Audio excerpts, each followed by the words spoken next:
Fair trial نہیں ہوا، پھر انڈائریکٹ تو انہیں شرمندگی کا اظہار کیا نا، فیصلہ تو دے نہیں سکتے تھے کیونکہ اپیل بھی ریجیکٹ ہو چکی تھی، سب کچھ ہو چکا تھا، نظر ثانی بھی ہو چکی تھی، لہٰذا وہ رائے دے سکتے، انہوں نے رائے دے دی، تو 44 سال انتظار نہیں کرنا چاہیے۔ لیکن میں یقین دہانی کراتا ہوں سہیل وڑائی صاحب کو بھی کہ 44 سال نہیں لگیں گے، لیکن 4 سال ابھی لگیں گے ان چیزوں کو سیدھا ہوتے۔ قسمت نے یاوری کی تو ٹائم کم بھی ہو سکتا ہے، ورنہ ٹائم شاید تھوڑا بہت بڑھ بھی جائے، لیکن ہو جائے گا ضرور۔ اس لیے کہ عمران ایک حقیقت ہے، عمران کے بغیر سیاست نہیں، عمران کے بغیر جمہوریت نہیں، اور جمہوریت کا ایک بڑا مورا عمران خان ہے۔ 3 بڑی پارٹی ہے تو تیسری بڑی پارٹی وہ جس کے عمران غلطیاں ہوئیں، یعنی نادانی کہہ لیں، بلکہ میں تو یہی کہوں گا ان کے قریبی ارد گرد جو تھے نادان دوست، انہیں نقصان پہنچایا، اور اب بھی جو فیصلے ہو رہے ہیں وہ بھی وہی لوگ کروا رہے ہیں۔ کیوں کہ اصل بندہ تو جیل میں ہے جناب،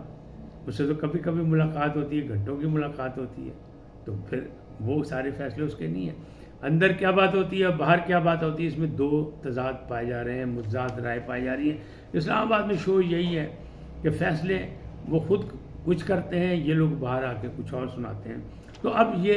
ابن الوقت ہیں، جو وقت نے حالات نے ایسی کروٹ لی کہ یہ لوگ سامنے آ گئے، جو لوگ آ کے ان کی ترجمہ نہیں کر رہے ہیں، اور اس میں سب سے زیادہ نشانے پہ جو ہے وہ شیر افضل مروت ہے۔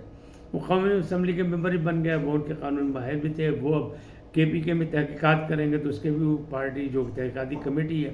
اس کے بھی وہ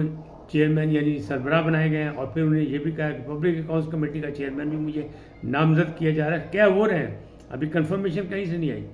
تو زیادہ نشانہ بھی انہیں پہ لگ رہا ہے، اور ان کے قریبی ساتھی یہ کہہ رہے ہیں کہ صرف ان کو ڈیگریڈ کرنے کے لیے سب کچھ ہو رہا ہے۔ اور اس لیے ان سے پوچھا بھی گیا کہ امین گنڈا پور کی خفیہ ملاقاتیں کوئی اسلام آباد میں ہو رہی ہیں، اور یہی وجہ ہے کہ کہا جا رہا تھا کوئی ملاقاتیں ہو رہی ہیں، اس کا رزلٹ بھی ہے کہ وزیر اعظم سے وہ ملنے پہنچ گئے،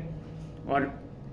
گوہر خان کہتے ہیں کہ یہ عمران خان کی مرضی کے بغیر ہوا، لیکن عمران خان تک تو ان کی رسائی اس وقت تک نہیں تھی، ملے ہی نہیں تھے وہ، تو کیسے ان کی مرضی سے ہوا؟ تو یہ ساری چیزیں جو ابھی سوالیہ نشان بنی ہوئی ہیں، اور گوہر خان کہتے ہیں ان کی مرضی سے گئے، اور وہ صوبے کے معاملات کو سیدھا کرنے گئے، کیونکہ عوام نے ووٹ دیا تو عوام کو ریلیف دینا چاہتے ہیں، عوام کے لیے وہ خدمت کرنا چاہتے ہیں، اور وہ اپنے سیاسی رویوں میں آنا چاہتے ہیں، جو ان کو ایک مولا جٹ پینٹ کیا گیا تھا، انہیں ثابت کیا کہ نہیں، وہ منتخب نمائندے ہیں، عوامی نمائندے ہیں، اب وہ مولا جٹ نہیں۔ پہلے کی بات اور تھی، اب اقتدار میں ہے تو بات کوئی اور ہے، یعنی کہتے ہیں جیڑی ڈالی دے پھل لگے وہ نیوے ہو جاتی، تھوڑا سا وہ نیوے ہوئے نظر آ رہے ہیں۔ اب وہ کہاں تک نیوے ہوتے ہیں، کیا ہوتا ہے، یہ بات کی باتیں یہ بھی آگے چل کے بتائیں گے آپ کو۔ اچھا، یہ جو ہے ثاقب نثار صاحب، 2 رکنی بینچ نے فیصلہ کیا تھا کہ جو جج ریٹائر ہو جائے یا استعفیٰ دے دے اس کے خلاف نہیں، تو 5 رکنی بینچ نے یہ کہہ دیا کہ نہیں جناب، 5 رکنی بینچ سن رہا ہے یہ کیس ان کے ثاقب نثار کے خلاف آئی ہے، اور اس میں پوائنٹ آؤٹ یہ کیا گیا کہ جناب 15 کیسز تھے ثاقب نثار صاحب کے، انہیں جناب انہوں میز تھلے رکا ہے، اور یہ سمجھ لیں کہ منجی تھلے ڈانگ کسے نہیں پھیری، پھر اپنے کیس میں نہیں سنے، نہ انہیں کیا، بلکہ یہ بھی کہا جا رہا ہے کہ سعید کھوسا صاحب، آصف سعید کھوسا صاحب جو ان کے بعد ہے، انہوں نے ان کو ڈسپوز آف کر دیا تھا، تو وہ پھر زندہ ہو گئے۔ اب کہا جا رہا ہے کہ 5 رکنی بینچ جو امین الدین خان کی سربراہی میں بنا ہے، یہ جناب کوئی رفڑ پائے گا، اور آنے والے وقت میں آپ دیکھیں گے ثاقب نثار کے جو گھیرا تنگ ہو رہا ہے اس کا بھی رزلٹ سامنے نکلے گا۔ جیسے اسدور صاحب پکڑے گئے، شور مچا، جیل گئے، اور وہ بار بار کہتے رہے چیف جسٹس تیرا شکریہ، قاضی فائز عیسیٰ تیرا شکریہ،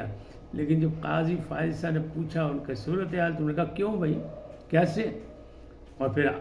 عامر فاروق نے ان کی فیصلہ بھی محفوظ سنا دیا اور ان کی رہائی کا حکم دے دیا۔ کیوں؟ یہ اسلام آباد ہائی کورٹ سے، اس لیے کہ انہیں کہا جو SOPs اطہر من اللہ نے بطور چیف جسٹس ہائی کورٹ اسلام آباد بنائے تھے ان پر عمل درآمد نہیں ہوا، تمام FIRs جو ہیں وہ غیر قانونی ہوئی، لہذا غیر قانونی۔ اچھا، یہ ہو گیا، رہائی بھی ہو گئی، ضمانت صرف 5,000 کا چل گئے، لیکن یہ بتائیں کہ وہ جو مقدمات ہیں اس کا کیا بنے گا؟ وہ جو اتنے دن اس کو جیل میں رکھا گیا اسدور کو بغیر کی غیر قانونی مقدموں میں، یعنی اس کی اخلاقی بھی سزا ہونی چاہیے، معاشرتی بھی سزا ہونی چاہیے، اور اس کی سزا کس کو ملے گی، کب ملے گی، وہ کیا ہوگا؟ یہ بہت بڑا سوالیہ نشان ہے، اور اس کا جواب دینا پڑے گا۔ کیوں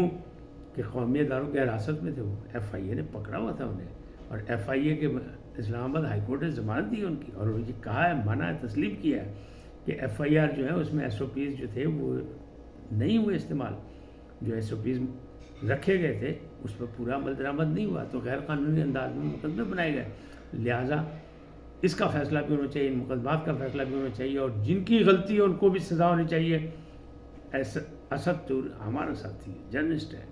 اور ورکنگ جرنلسٹ ہے، یہ وہ کوئی ایسا ویسا نہیں ہے کہ اٹھائی گرا ہے، لیکن کئی دفعہ اس میں مشکل وقت ہے اور اس نے مشکل وقت گزارے صبر و تحمل کے ساتھ. تو اب بھی یہ غلط فہمیاں دور کرنے کے لیے اور اعتماد کی بحالی کے لیے ضروری ہے کہ ان مقدمات کو آگے جو بھی جرمدار ہیں ان کو بھی سزا ہونی چاہیے. کم از کم کچھ نہیں تو باجی روایتی انداز جو سسپینڈ ہوتے ہیں انہوں نے معطل ہی کرتا جائے، ہمیں کچھ نہیں ہوتا، 4 دن بعد بحال ہو جاتے ہیں، لیکن کچھ تو کیا جائے، کہیں تو جسٹر دیا جائے تاکہ اعتماد کی بحالی ہو اور جرنلسٹوں کے ساتھ جو ظلم ہو رہا ہے، زیادتی ہو رہی ہے، اس کا بھی کوئی ازالہ ایک حد تک ہو سکے. تو یہ معاملات ہیں. اب علی امین گٹا پور کے بارے میں ابھی بھی اسلام آباد میں یہی ہے کہ ان کے خفیہ ملاقاتیں ہو رہی ہیں، لیکن شیر افضل مروت سے پھر سوال کیا گیا کہ جناب آپ کیا کہتے ہیں؟ انہوں نے کہا کوئی نہیں، میں نے کچھ نہیں پتا. دوسری جانب ایک اور بات ہے کہ سنی اتحاد کونسل کے جو سربراہ ہیں وہ کور کمیٹی میں تو ناراض ہو کے چلے گئے تھے، پھر ان کو ایک فنکشن میں بلایا گیا، اس میں بھی وہ جو اسلاموفوبیا کی تقریب تھی اس میں وہ آئے ہی نہیں، حالانکہ اس میں انہیں تقریر کری تھی، مقرر تھے. تو اب انہوں نے ایک بیان دیا، کسی سوال پہ صحافیوں کے جواب دیا، انہوں نے کہا جناب منہ نہ کھلوائیں یہ لوگ، اگر میں نے منہ کھولا تو بہت سے لوگوں کو منہ چھپانے پڑ جائیں گے. یہ بہت بڑی بات ہے، اس کا بھی ازالہ کرنا پڑے گا، اس کا بھی جواب بانی چیئرمین کو دینا پڑے گا، کیونکہ ان کی پارٹی میں ہی ایسے معاملات خراب ہو رہے ہیں جس سے مستقبل کی جو مثبت نتائج حاصل ہے اس کی بجائے نادان دوستوں کے ہاتھوں حالات مزید بگڑتے لگ رہے ہیں. آج اتنے، پھر ملیں گے نئے موضوع کے ساتھ. جاتے جاتے آپ سے درخواست، آئیے ان کو سبسکرائب کریں، لائک کریں، گھنٹی کا بٹن دبانا نہ بھولیں، اور اپنی قیمتی رائے کا اظہار اپنی شخصیت کے مطابق کریں. سدا سلامت رہیں. اللہ نگہبان.